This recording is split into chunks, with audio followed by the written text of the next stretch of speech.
everybody. I would like to thank the Oslo Freedom Forum for having me here. I'm very much humbled to speak before such a prestigious audience. My name is Ahmad Bnshmsi. I'm a researcher in Stanford University, and I'm a journalist. As such, I am the founder and was the publisher and editor of two weekly news magazines, one in French named تدخل, and the other in Arabic named Nishan. I'm here to speak about my home country, Morocco. When I was first contacted by the Oslo Freedom Forum team, and I was told that my intervention would be in a session called The Anatomy of Dictatorship, and that my presentation would follow other presentations on such countries as Burma and North Korea, to say the truth, I was quite uncomfortable. Felt like there was a misunderstanding. I mean, Morocco, a dictatorship, comparable to those countries? Few people would not mark a long hesitation before calling Morocco a dictatorship. Even Hillary Clinton, Secretary of State of the free world, said recently that Morocco was achieving democratic change in a way that is, quote-unquote, a model for other countries in the region. So Morocco, a dictatorship? Not sure. I mean, let's argue on that. How can you call a dictatorship a country where former political prisoners are rehabilitated? When King Mohammed VI, current king, came to power in 1999, his first bold move was to set up a commission which aim was to make it up for past human rights abuses. So this commission ended up paying off 11,000 ancient prisoners and rehabilitating them. Many of them casted heartbreaking testimonies on public TV. You see some of them here. That was really a strong moment. And here on this other picture, we see King Mohammed embracing one of the previous victims of human rights abuses, previous victims of his father, King Hassan. So disavowing your own father and making it up to his mistakes doesn't really make you a dictator, does it? How can you call a dictatorship a country where elections are free? Because this is the case in Morocco. And not only, well, she looks happy, doesn't she? And not only elections are free in Morocco, but they are also highly competitive. We have 34 political parties, and unlike Tunisia or Egypt, where state parties used to monopolize or quasi-monopolize the parliament, in Morocco no such thing happens. I mean, among the 34 parties, the maximum you can get is 20% of parliament. So in such a system, seeking balance and compromise is necessary to forge rule and coalition. This sounds more like a democracy than a dictatorship, right? Again, how can you call a dictatorship a country where people are happy about their leaders? And in 2009, my magazines featured a poll, an opinion poll, a national survey on the performance of King Mohammed over his first 10 years in power. And that was a credible poll, believe me. We partnered with the prestigious French daily Le Monde. We take all the guarantees that it was a serious poll. And, well, 91% of Moroccans were either satisfied or very satisfied with the performance of the king. So people are genuinely happy. And how can we call this a dictatorship? Again, but despite all that, the Arab wind of change, which started from Tunisia, did blow on Morocco. So there were protests starting on February 20. Like in other Arab countries, it started with Facebook activists like this young man here, and ended up in street protests. But comparison with other Arab countries falls short, because unlike in other countries, Arab ones, the demonstrators were not met with brutal repression, not at all. I mean, the police withdrew, it let them demonstrate peacefully, and everything went well. And in return, the demonstrators, the young ones, you see them, they didn't they didn't chant down the king, not at all. I mean, their most advanced demand was quite a polite one, was to implement change in the nation's constitution. And guess what? The king accepted. No later than 2 weeks after that, he said, okay, he delivered a landmark speech on March 9, in which he promised major constitutional change. The day after, he appointed a committee He appointed a committee he ordered to undertake vast democratic change in the constitution in order to make it live up to universal democratic standards. So this is definitely not a dictator's attitude, is it? So at the end of the day, it seems like Morocco's king reigns accordingly to the will of his people in a moderately democratic way, let's say it that way, and in mutual respect with his opponents. So yeah, Morocco may well be this Arab democratic exception that Mrs. Clinton so highly commends. Or maybe not. So don't get me wrong. I mean, all what I said earlier is rigorously true. All the facts I gave you are true. But here's the funny thing about Morocco. Things are never what they appear to be. Take the same facts and see them from a slightly different perspective, and then the whole picture changes. And then you can see then Morocco as, yeah, something of a dictatorship, of a subtle kind though. Okay, let's begin again from the beginning. I said earlier that previous human rights abuses victims testified in public TV appearances, and that they said about everything about their past sufferings. Well, yes, but they said everything but one thing. One thing they weren't granted the right to say is the names of their torturers. As the argument went, it was a condition for civil peace, since settling accounts with the previous responsibles of this torture and evil acts could have turned a chaotic endeavor, given that thousands of persons were implicated in past abuses. Okay, well, fair enough, but there is a side effect. The side effect is that the culture of impunity went unabated. So while the Royal Commission was throwing millions of dollars at previous victims, at the same time, the Moroccan police was creating brand new ones by torturing hundreds of Islamic militants suspected of terrorism. And it's not only about terrorism suspects, it's also about random citizens. In 2009, Nishan ran a cover story, this one. We gave a precise account of all the police stations in Morocco where random citizens passing by in police stations for futile reasons happened to die under torture. And not only did we give a precise accounts of the police stations where torture and death happened, but we identified the police officers responsible of these crimes, and we named them one by one. Well, not only nothing ensued, but one of them was even promoted to vice marshal. This happened just in 2010, last year, in Morocco. So, long story short, as Amnesty International and other watchdogs lengthily documented, torture, even though its scale diminished, is still state-sponsored torture is still practiced in today's Morocco, and this is an utter scandal.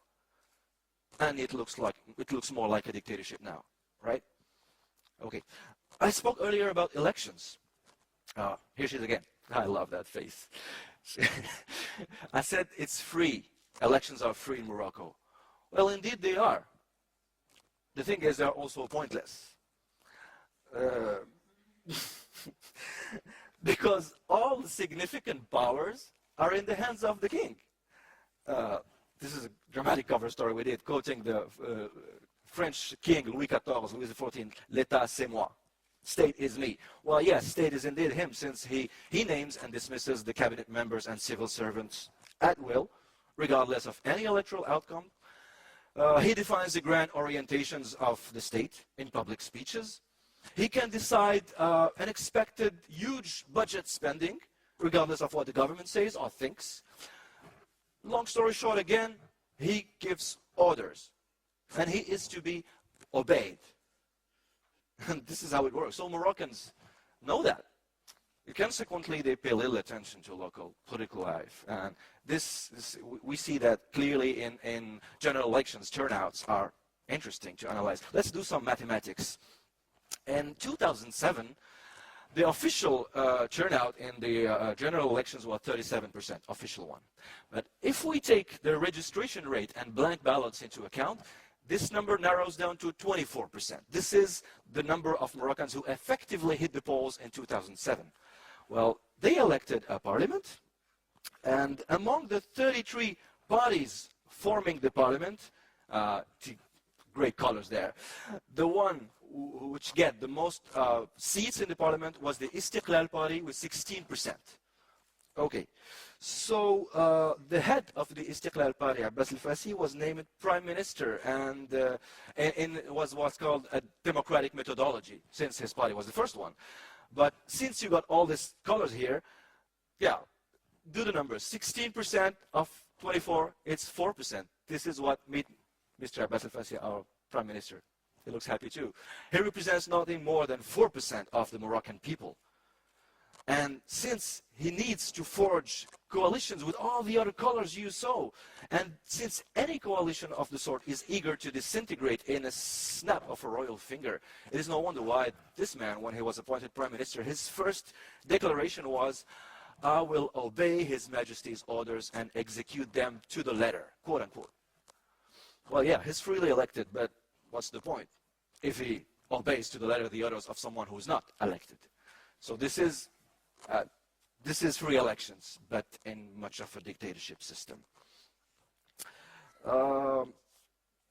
I spoke earlier about the polls we did in my magazines, you know, the 91% polls. People showed 91% satisfaction over the king. Okay, well, this rate didn't prevent the authorities from banning the magazines. These two issues were burnt by the police forces. Seriously, I mean, concretely, seriously, and these are the ones we featured after this censorship.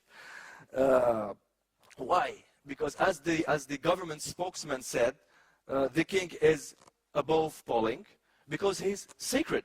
And this is said in the Constitution and the Allegiance Act. He's supposedly the quote-unquote representative of God on his land. So you can't argue against that, right? Well, this sacredness feature put me in trouble again in 2007 because of this cover story. This is the king, Mohammed VI, and it was a story about his achievements over 8 years of reign.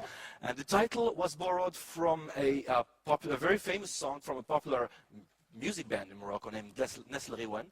And the song's title was Fin Radi Bina Khouya, which means in Moroccan, "Where are you leading us, brother?" Well, I was sued for that. And I was interrogated during 2 days in custody in a police station because I called the king brother. And actually, I was sued for lacking due respect to the king because of this word, brother. And let me tell you an anecdote. When I was in court, the judge asked me angrily, "How dare you call His Majesty your brother?" I said, well, the late King Hassan, God bless his soul, used to say that he was the father of all Moroccans. So I guess this entitles me to respectfully call his son my brother. Well, you know what? The judge reacted just like you. I mean, he didn't applaud, but he laughed. Oh, thank you for applauding. That was a funny line. But anyway, the judge laughed, and eventually the trial was just adjourned without verdict because at some point they realized it was just absurd. Nonetheless, the issue was burnt as well. 100,000 copies were destroyed again by the police forces and the printers plant. So this kind of things happen more in dictatorships than in democracies, right? Let's speak about this sacredness thing. In the same poll, we asked the question to Moroccan people, what do you think about the sacredness of the king? Well, 73% said that this is normal, quote unquote. 73%. Did they give this answer out of fear? Maybe, but I think there's another explanation, and this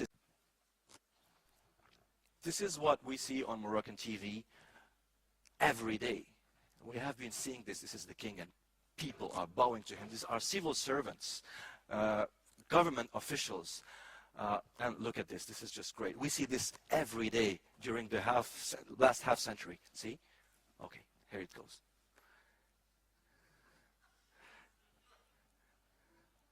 And again, and again, and again. Every day, I'm telling you, every day for the last half century. And adoring crowds like that. I mean, we love the king, and they do. Because they see this on TV and they are self-intoxicated, you know. The government calls that immemorial traditions because the king has a religious role, so people bow in front of the representative of God, whatever. So they call that immemorial traditions. I call this brainwashing propaganda. But it's a cult of personality, obviously. But unlike vulgar dictatorships like that of Saddam Hussein in Iraq, for example, it's not forced on people. It's suggested because of religious justifications, whatever. So people tend to accept it. They accept the fact that the king is a divine entity or quasi-divine entity. So that's subtle, right? So what now? Well, monarchy in Morocco is not the only one subtle, thank God. Moroccan youth are subtle too. So since February 20, they've been carrying a revolution of a subtle kind. How did it happen? Well, you see this. It all started in February 20. I'm really glad that all this is happening. As in other Arab countries, young activists hit the streets. But in Morocco, the thing is that they know for a fact that this holiness thing is deeply entrenched in the average Moroccan's mind. So they didn't claim the fall of the king. No, they didn't do that. Instead, they claimed the fall of corruption and the fall of absolutism. They're not pointing fingers at anyone here. Just absolutism, broadly. It worked. Then hundreds of thousands went along, and the pressure grew and grew more, and at some point it became unsustainable. So it was subtle street pressure, though, because people do not claim the fall of the king. They claim a parliamentary monarchy like that of England, Spain, or Norway. The king would remain a symbolic figure, but the power, the true power, would be in the hands of the elected officials. So I told you about this commission that the king appointed. It may be an attempt to muddy the water. Maybe. The idea is that the commission, since its members are named by the king and they are all loyal civil servants, they would draft a not so significant changes in the constitution. Then the king would take the text and throw it right away in a popular referendum. And since his sacredness is still a big thing in the masses above the protesters, so the yes option is much likely to prevail. And then the palace would say, hey, you want a democracy? Here it goes. I mean, the people voted for me to remain representative of God on earth and all that stuff. Well, hey, the Moroccan elite is subtle too, and even subtler than that, because a few weeks ago in Casablanca, there was this thing created that was named Le Forum Citoyen, the Citizens Forum. It's a kind of club gathering more than 500 of Morocco's finest intellectuals thinking about constitution, stuff like that. Their first claim was that the constitutional draft, when ready, should not be submitted right away to referendum. It should be subjected to what they call national debate, meaning democratic editing. In other words, okay, Your Majesty, write whatever constitution you want, but don't hope that we will take your democratic intentions for granted. This is how it works right now. Cautious scrutiny is the way, and this is subtle political negotiation. So here's where Morocco stands right now. It's subtle shaking of a subtle dictatorship. It's not risk-free, but hopefully it will remain peaceful, and hopefully we will be able to achieve change in a peaceful way with limited casualties. That's my hope for my country. I would like to end with a picture. Among the thousands of democratic signs that were waved in Morocco's streets since February 20, my favorite one is this one. And it reads in Arabic, "Long live the king," and then immediately beneath that, "and please let us people live as well." And I absolutely subscribe to this, and I would add, addressing His Majesty, and thank you, brother. Thank you very much.